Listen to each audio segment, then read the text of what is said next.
Hey, good evening, my friends, and I am checking in on my evening walk.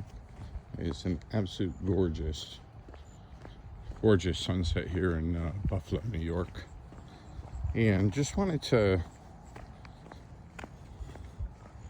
share a concept about the toolbox.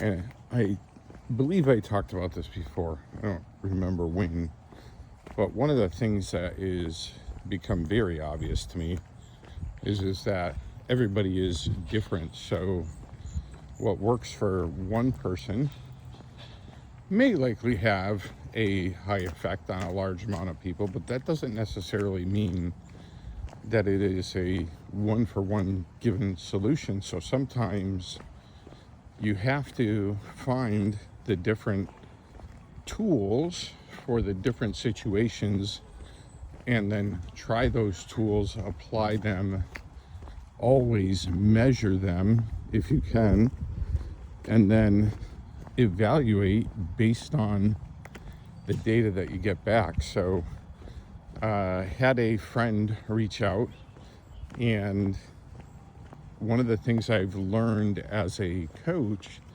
is that it doesn't matter when I'm helping evaluate somebody's business in my work life and I'm evaluating their business from a lens and then making recommendations based on those lens. I do have some pretty common tools in my work toolbox that I deploy for certain situations. But what I found and learned is that it doesn't matter where I want to take them, because ultimately I want to take them to one of my tools or develop a new tool if one doesn't exist. Then I have to find out what would go wrong. So before, very early in my career, I would kind of jump to solution. And then as I became more experienced, I realized it was a lot more important to find out where they were at and what their current situation was much more valuable to me than where I wanted to take them, because I had to meet them where they're at, and I had to assume that they understood nothing about whatever it was that I was going to talk to them about. So I think health works the same way, where you have a lot of different tools and you need to know which ones to apply for which situations. So this very good family member really reached out to me, somebody I love and care for deeply, and we were having a conversation about health and just making sure that he's able to take care of all of his responsibilities because they are young in their parenting career. He's a business owner, and there's 4 children, and it is go, go, go, go.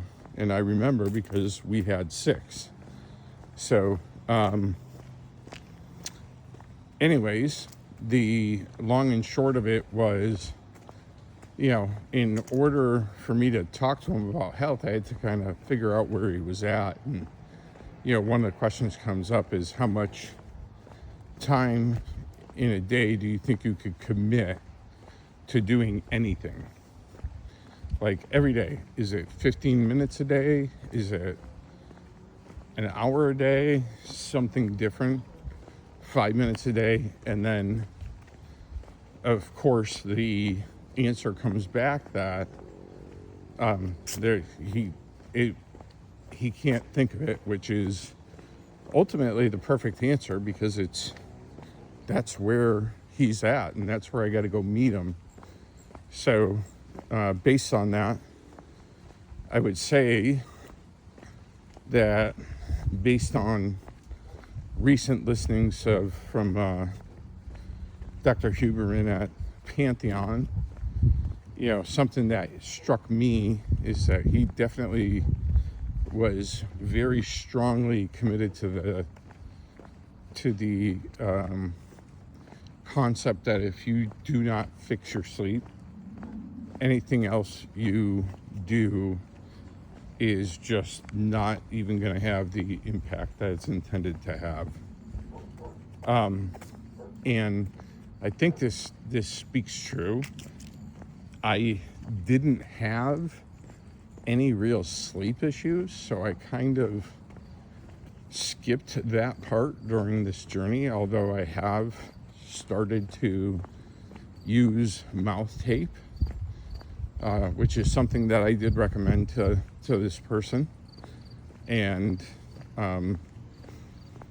practice nasal breathing. That's something that you can do that takes no more extra time. Just the thought of focusing on not using your mouth when you breathe, just breathing through your nose, because that'll increase your capacity to absorb oxygen into your blood. It'll help your circulation. It will be, there's all kinds of benefits to nasal breathing, and I've recently learned this quite by some goofy accident from an Instagram reel that I started applying to my workout routine and had such great benefits with it. I just started,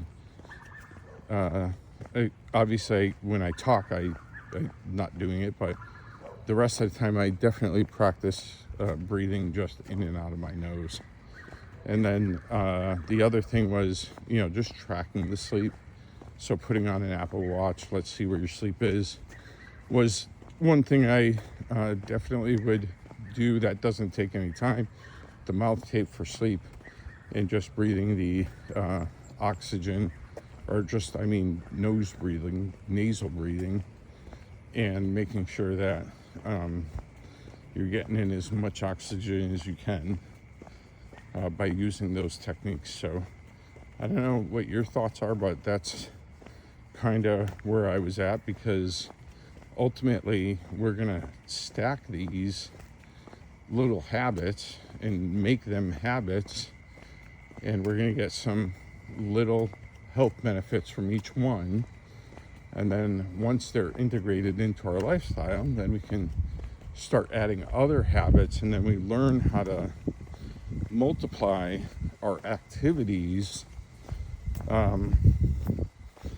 by getting in as many habits during an activity as possible. So hope that makes sense, and hope this gave you some inspiration this evening. Take care. Talk to you later.